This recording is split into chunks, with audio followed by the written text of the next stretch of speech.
From Beijing to Berlin, from Washington to Wellington, workers, traders, investors, and consumers are wondering if a trade war is looming between China and the U.S., dragging the whole world towards darkness.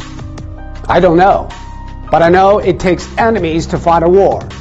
Are America and China enemies now? And let us go back 40 years. In the 1970s, when China reconnected with the world, America opened its arms, providing money, technology, and talents to a fragile newcomer. By 2016, the trade surplus in favor of China has jumped from zero to $347 billion US. Big problem.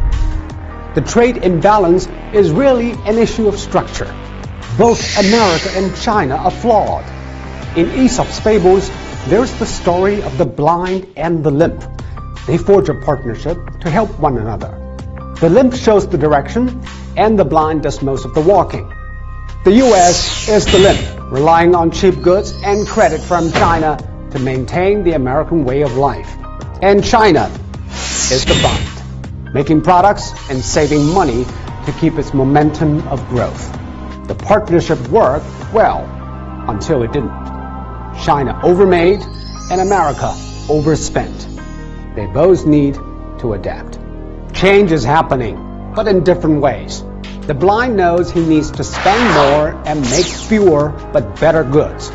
China has been shifting to consumption and innovation-driven growth. That is why technology and talents are coming to its shores. You can argue whether some practices are helped by the government, but there is no denying technology will go with the flow to the most needed.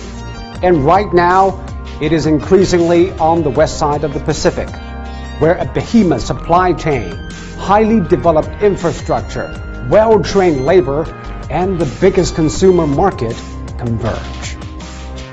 The limp, however, has some trouble adjusting. Economically, America needs to consume less and make more, but the limp has been relying on the blind for too long. Easy credit and cheap goods are addictive. The current trade structure benefits American companies, but not American workers. This is a design invented by America, and it can only be reinvented by America. It would probably take the vision and courage of a politician like FDR to remake the American economic model.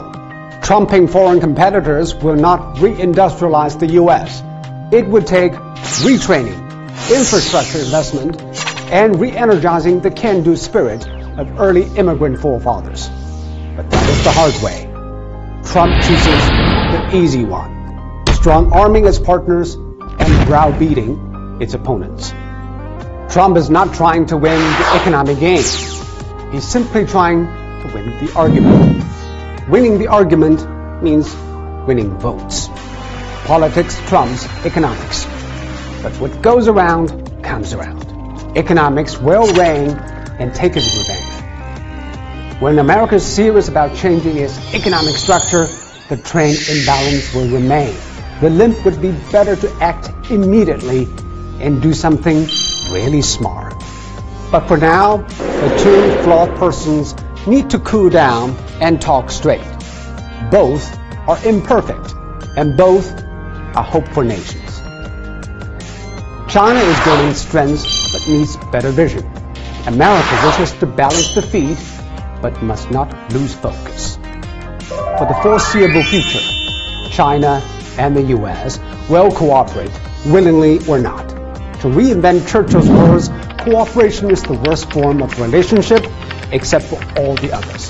The blind and the limp can be better, but only when they still have faith in each other. Let me end with a line written by a Chinese writer toward the end of the Great Depression. 渡尽劫波兄弟在，相逢一笑泯恩仇. A warm hand is always better than a cold shower.